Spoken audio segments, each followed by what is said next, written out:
So for the first time in history, Africa is going to be hosting the G20 summit, and South Africa is pledged to spend more than 700 million rands. Now you're probably wondering, what is this G20, and is it so important that South Africa is willing to spend almost $1 billion rands? So I'm Mr. T with the T in geopolitics. So let's dive in. So what is the G20? Well, the G20 is a grouping of the biggest 20 economies in the world. Now, the G20 was formed in 1999, and the reason why this happened is because many countries in the global south, like a lot of developing countries, started to complain that the G7, which is another grouping, they make choices there, they make decisions there that affect the entire world. But these developing countries and countries in the global south have no say in the matter. And then in 1999, the Asian financial crisis happened, where a lot of countries lost a large amount of their economies and a large amount of investment. And this was because of decisions that were taken in the G7. So countries in the global south said that that's enough, we need to have a say. So the countries in the G7 said that, okay, we're going to create a much bigger platform, a much bigger forum, which will incorporate countries in the developing world and countries in the developed world. Before we go any further, have you subscribed? Have you subscribed? If you haven't subscribed, please just click that subscribe button. I'm going to be giving you more and more content about things going on in Africa and things going on all across the world. So please subscribe so that you won't miss anything. Now back to the video.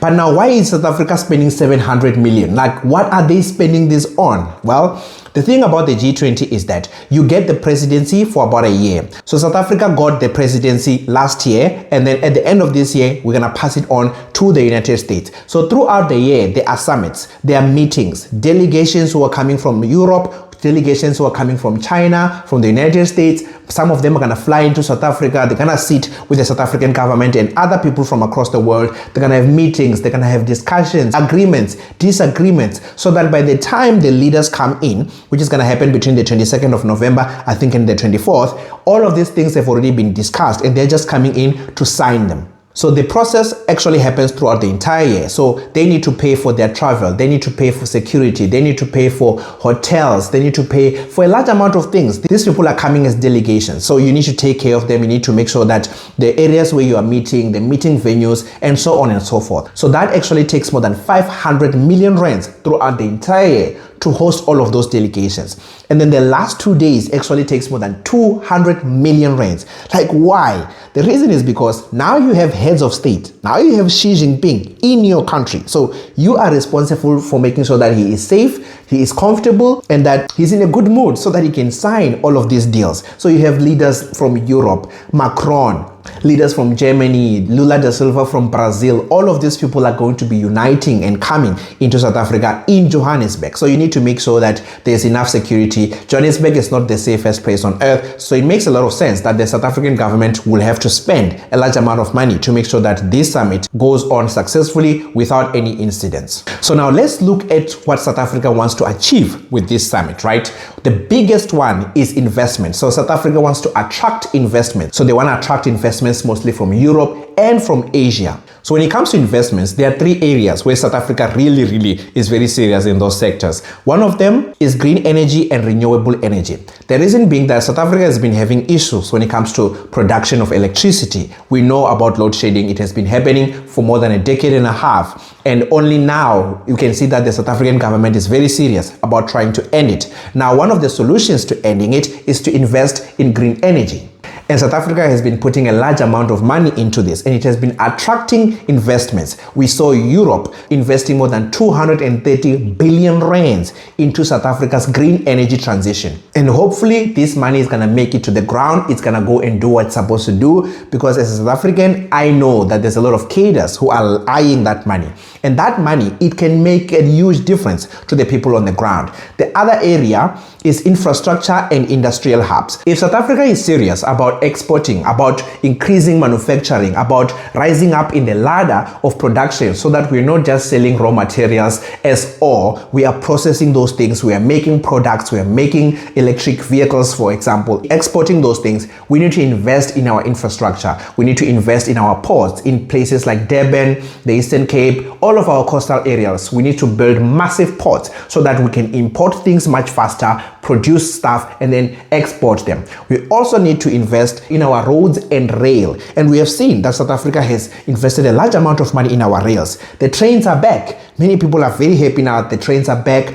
And also some trade routes which hadn't worked for a long time. There's a trade routes that go through Limpopo and then into Zimbabwe and then into the rest of the SADC region. And there's also another one that goes through Namibia and Botswana, I think. So South Africa has been investing because we understand that if you need to produce a lot of things, you need to transport those things. So South Africa has been investing a large amount of money recently into that sector. That's why PRASA is back. That's why goods trains are also back. So that's the other sector. The other sector is electric vehicle. You can't deny it. The entire world is moving towards electric vehicles, you like it or not. You've probably seen them, some of them, in the roads next to you, in the areas next to you. So in South Africa, we have seen BYD coming in, and it has pledged to build thousands of charging stations. The only reasons that now they are comfortable with doing that is because South Africa looks like it's gonna be able to produce enough electricity that electric vehicles can become something that South Africa will be interested in producing it and also in buying those cars. We've also seen others like Omoda, including BMW, by the way, which invested more than 4 billion rands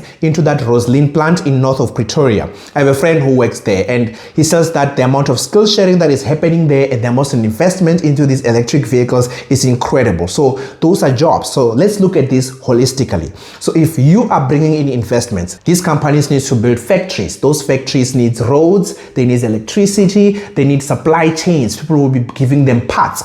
All of that is jobs. If you're going into green energy, you're gonna need to be building solar farms throughout the Northern Cape. You're gonna be building wind farms in Mpumalanga. We have projects like that in those areas. All of that is jobs. And as soon as you get to a point in which other companies who are out there realizes that South Africa is a very good place to go there and build, and you can make a lot of profit, then that attracts even more and more investments. And to lay the groundwork for this, we saw Cyril Ramaphosa traveling to Asia. I think it was last month. He went to Vietnam, he went to Malaysia, amongst others. The reason why he was doing that is that he goes there, there's negotiation that starts, and then these people can make agreements before those countries even come to the G20. We also saw Donald Trump going there. We also saw the leaders of Australia, Canada, even Europe was in Asia last month. So this just shows you that there's been a huge shift ever since Trump came back, and the power is moving from the Western countries all the way to the East.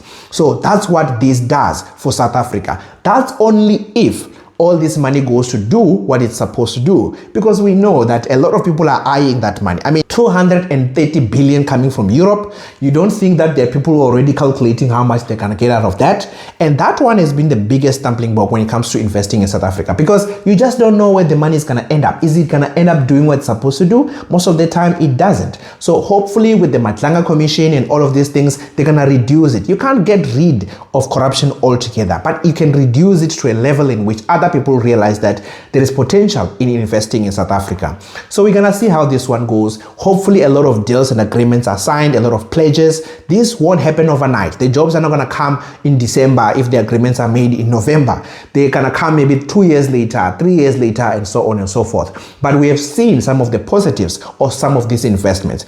Load shedding has been reduced. It's not gone, it's still happening, but as more and more power is being injected through green energy and other sources, we're gonna see South Africa getting to a point in which it can produce the amount of energy that it needs, and then it's gonna have extra. Only when you get to that point will you then attract electric vehicles and electric vehicles manufacturers to come and build factories in your country. So there's a large amount of investments that South Africa needs to do first before they get to the point in which they are attracting all of these companies to come and build factories, to come and share their expertise with South Africans. So we're gonna see there's a large amount of opportunity in things like this. Business people are also gonna be there. You are meeting other suppliers from Brazil, other suppliers from wherever, and this helps to bridge the gap between the two countries. So we're gonna see how this one goes. If you like this kind of content, if you like to understand what's going on in the world, and if you like some tea in geopolitics, join me, Mr. T, on African Point of View, and follow this account and go and subscribe to my YouTube channel, and I will see you there.